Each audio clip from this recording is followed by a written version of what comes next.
Comedy freaking gold right here.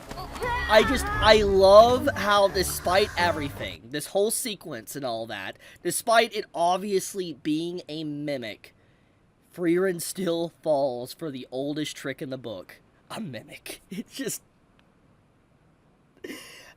I've been seeing this scene trend all day. So many people have been talking about this. I've seen images, and, you know, I'm going to just show something as well.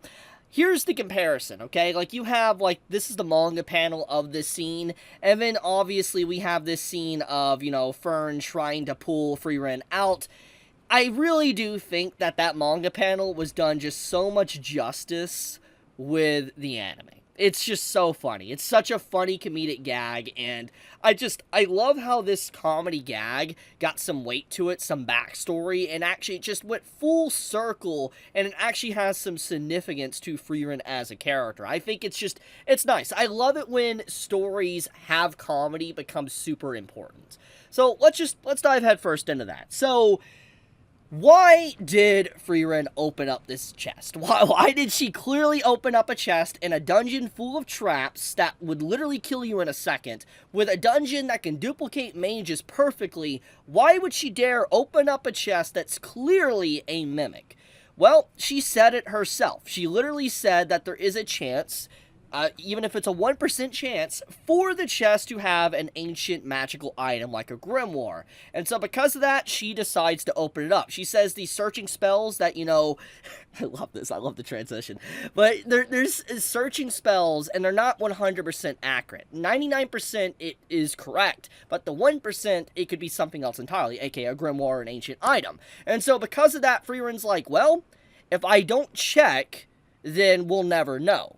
And I think that is a really interesting perspective, and it shows kind of why she goes so far to check if there is an item. Because if there is one thing that has remained very consistent with Frieren as a character, is that she loves ancient magic and grimoires and stuff. We've seen it time and time again. One of the big aspects of her journey is to just go to different villages, do odd tasks and jobs, and find a grimoire. So it all ties back into that. But there's even more backstory that is applied with this episode that I really appreciate. I think any fan that actually looks at this as an entire episode instead of just the comedic gag of it, because let's be honest, like, we know for a fact what the animators were thinking when they made this scene, and when people were watching this episode, like, the backshots that Fern obviously looks like she's giving Frieren. It's just...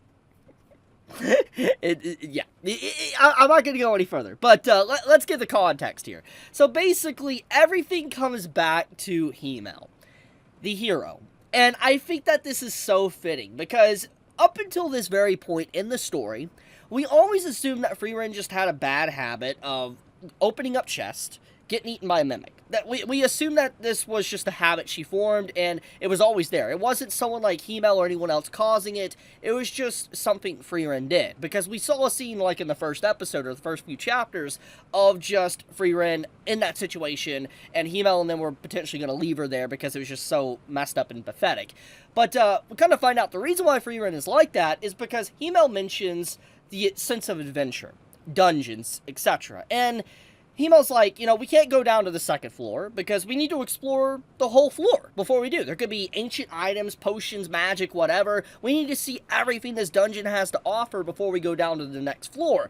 And it's very much in line with, like, a gamer that plays, like, RPGs or dungeon crawlers, because anyone that plays those type of games knows, like, sometimes if you go to, like, floor 2, floor 3, you get the point, you know, you might not be able to ever go back up to the upper floor. And so some magical items you just might not ever be able to obtain again.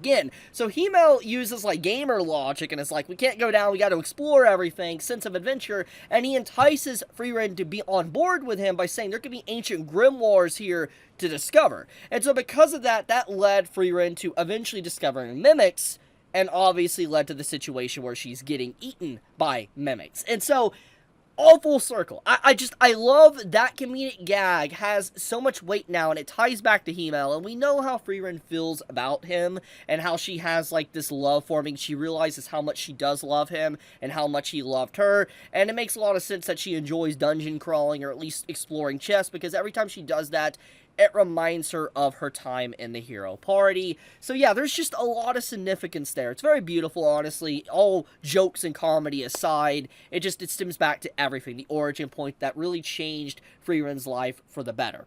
Now, with that said, let's get into the final segment of this episode that really, I'm just going to be blunt, pissed me off. Like, I got very upset. And no, I'm not saying I'm upset that it is a bad episode.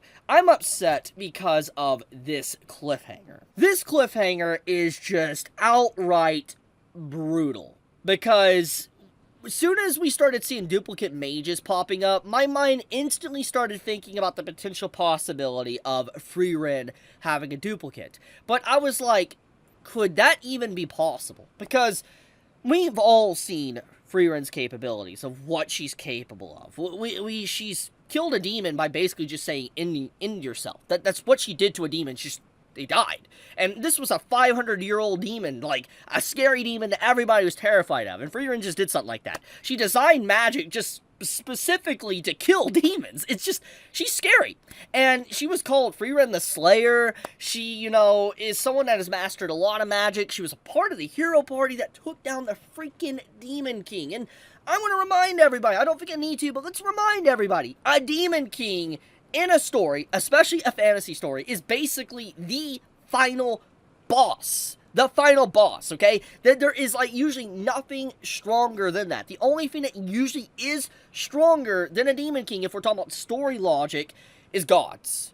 And Demon Kings kind of encroach upon that level of strength to begin with, which is why, you have gods sitting in divine intervention, like heroes, etc., to be able to deal with a Demon King, because they're already going to that level. So the fact that Frieren's group was able to deal with something like that already puts her into a scary category, of just strength level, to bring something like that down. Now, obviously, it was a joint effort. She had, the tank to, the mage to the priest to, just someone like the hero, the swordsman. Well, we know she was a part of a party, but it does not change the fact that she still was a part of a party that was able to basically bring down almost a god-level opponent. So, the fact that we have a clone here, and it's a duplicate, is terrifying.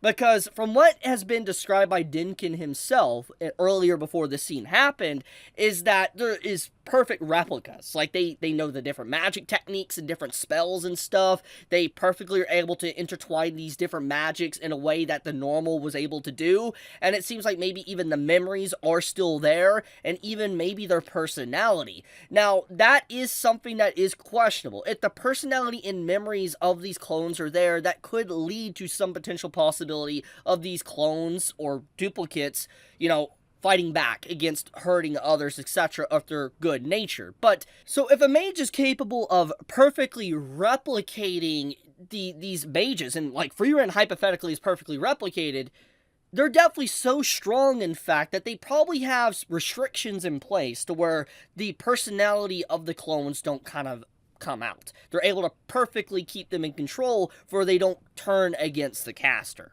So if that is indeed the case, any hope and possibility of potentially talking with this clone of Frieren is just out the window. And I want to remind everybody, this is a mage, not just that killed the Demon King, but let's talk about other feats. She killed another demon by just telling them to end themselves. She destroyed an ancient magic barrier that should not have been broken easily. And she has a mana capacity that is tied with age, which, as we know, she's way over 1,000 years old. Her mana capacity is probably one of the highest within this world. So with all of that considered, there is no mage here that potentially has the possibility of really overpowering her. The only way is to outsmart her. Now, Frieren has admitted in previous episodes that she has even been beaten by humans before, but it was never clarified on exactly how. We have never gotten details of how she was beaten by other mages. For all we know, it could have been a game of dice or something, and with magic. It's never been clarified. And so because of that, that is so open-ended, we don't really know. For all we know, it might not have really been a feat of strength. Maybe there was just circumstances behind it. But in this case, it is a straight up brawl. This isn't like, getting stabbed in the back. This isn't someone sneaking up on you.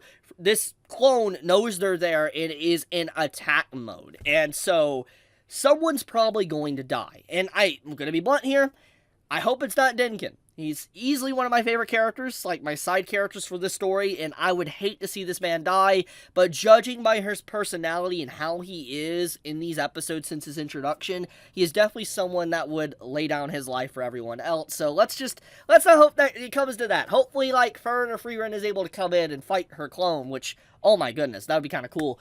But, yeah, now you can see why I'm a little bit upset, like, why this ending pissed me off, because the cliffhanger is just outright brutal, because it's like, you get this final sequence, which is this panning up view shot of Frieren, her clone, and it's just that battle-ready expression, and I'm just like, yo, you're gonna end the episode here, that's messed up, man. Like, that's kind of cruel. I'll be honest with you, I almost read the manga today. I was so tempted to just, like, bite that bullet and just, like, straight up start reading the manga. But I've already made it 23 weeks into this show. I might as well wait at this point. But, oh my goodness, man. Such a fantastic anime. It continues to blow me away week by week. And it's not even including the other scenes of this episode, like this, like, little animation here with these fights and stuff. It's just super unique. Madhouse always has, like, this unique art style and animation. I know at a first glance it might not seem that way, but I don't know. It's like, I know there's different animators, there's different freelancers that bring stuff to the table, but I don't know, something about, like, this show, it really has a unique, distinct style to it. And it reminds me a lot of the older shows that obviously Madhouse used to do, like One Punch Man to, Hunter x Hunter, Death Parade, you get the point. I don't know, I love that. It always seems like Madhouse has this very unique style to it. But I guess I'll leave it at that. I'm excited for next week's episode. I cannot wait. I need it right now because, the wait is painful. But I'll leave it at that. Tell me your thoughts. Did you enjoy this week's episode of Frieren? Did you hate this episode? Do you think that someone's going to die? Who is going to die? Let me know in the comments below. But with that, be safe, stay healthy. I'll see you tomorrow, guys, for Soul Leveling. Chibi out.